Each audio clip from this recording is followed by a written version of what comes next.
Greetings, physics students, and welcome to your online interactive lab where we're going to do some work with reflection and refraction.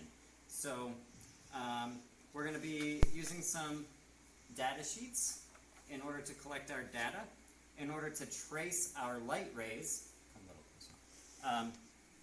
In order to trace our light rays, we're going to use these pins, right? These optics, call them, I mean, they're just a pin, right? It's like a sewing pin.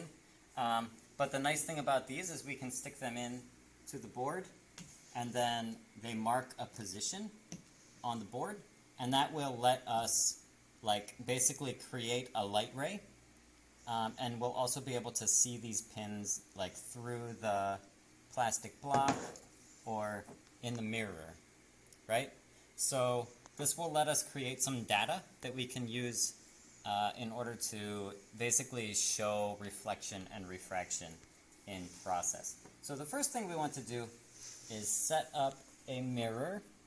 So we're going to put it right here on this line, and we can see that we've already got a line A and a line B. So this should look familiar to you from the activity we did during week 3. So the first thing, to do this activity with pins, I need to put 2 pins making a straight line right here, right? So they're both on line A. And then what I need to do is, you can see it says view from this area. So I'm going to have to put my head over here. And actually, if we put the camera there, you should be able to see, let's get down a little bit and then look in the mirror with the camera. You should be able to see that the pins are visible in the mirror, right?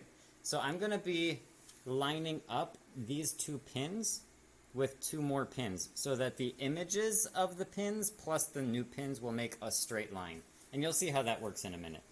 So I'm just going to do that now. So I will... Can I just go? Yeah, you can go over my shoulder. So I'm going to line up the images of the pins, and then I'm going to place another pin that lines up directly with them, like this.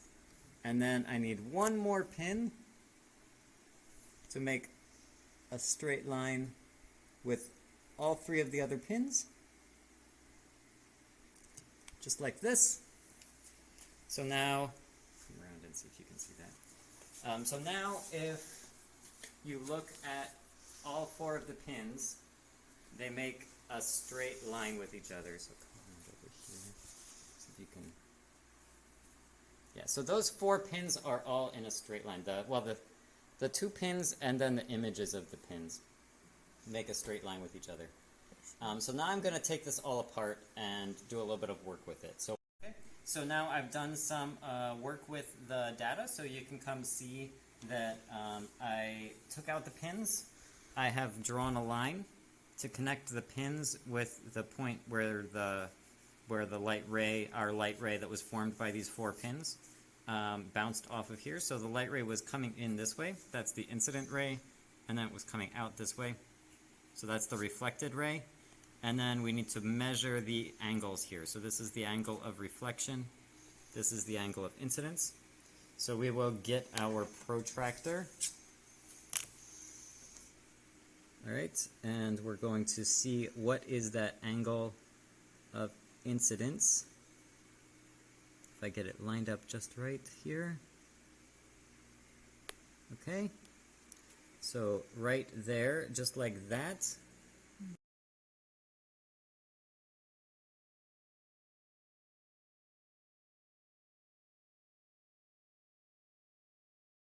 And then the angle of reflection over here. So if we get that all lined up just right, I think that's got it.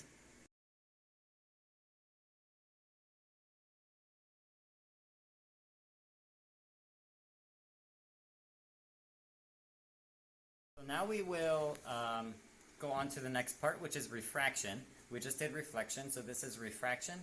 So in this part of the lab activity, you will see the light bend as it goes through water, and then we'll also do an example with plastic. So we'll do the bending of light through water, and in order to do that, we need 3 pins this time. One pin is right at the center of this tank. This tank has some water in it, and it's shaped as a semicircle, and there is a good reason for that, but I will not explain it in the video. So we need to line up this pin here, which is at the center of the semicircle, with the image of a pin through the water, and then I will put a third pin here that lines up with this pin and also with the image of this pin. So if we get a good view on the video, you will see that the pin back here looks like it's split into 2 pieces. The top part looks like it's completely separate from the bottom part. The top part, which is not in the water, right? The light from that one is not refracting when it passes through the water. But then the light from the bottom of this pin is refracting when it passes through the water. So the angle changes, and that causes the pin to appear to be split. So the top looks like it's in one place, and the bottom looks like it's in a completely different place. So we will line up this pin with this pin and the image of that pin. So that's what we're going to do now. So I'm going to carefully align this middle pin with the broken image of the pin that's way back there, and then I'm going to line up this pin with both of those two. So this should produce a straight line through all of those points. Okay, and now we'll see if we can get a view of that for you to see. It's dark, right? Well, I mean the screen is dark, but hopefully the video isn't.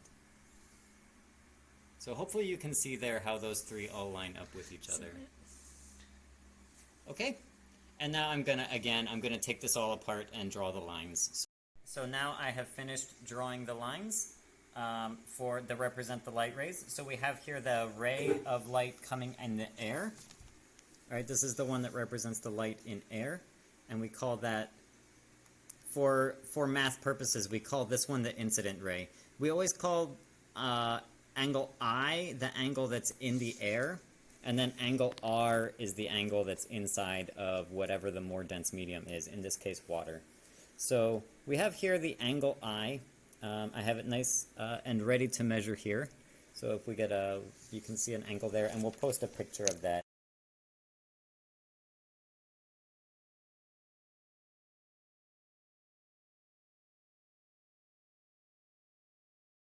And then there's also, over here we have angle R. Okay. So again, we can see it's not the same. And I'll post a picture of that one as well. For this, by the way, when you're looking at it here, you have to read the inside.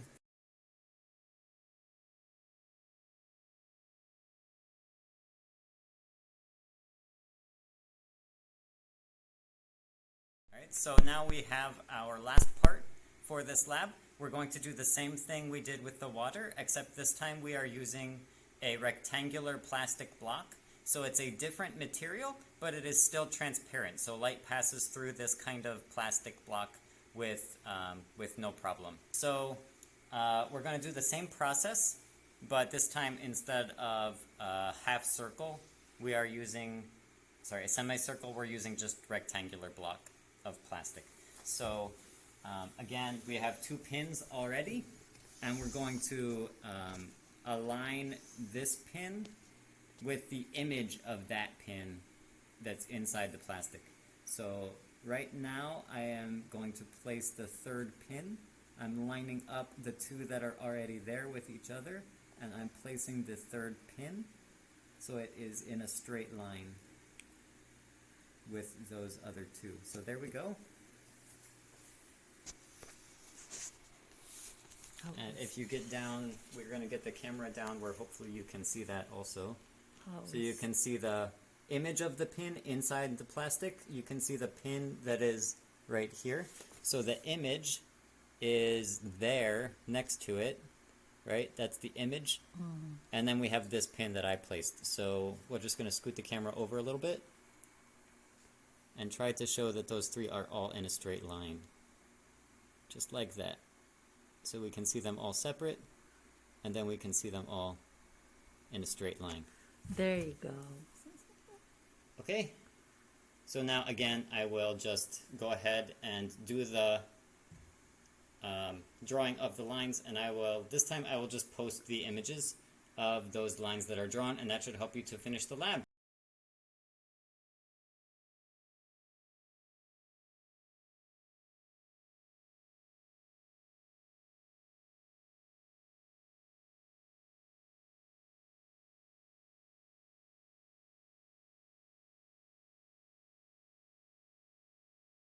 So I hope this was informative and helpful and helped you to be able to see a little bit more clearly what is going on with reflection and refraction in an actual lab activity. So that's all for this activity. Thank you for watching, and best wishes on finishing up the worksheet.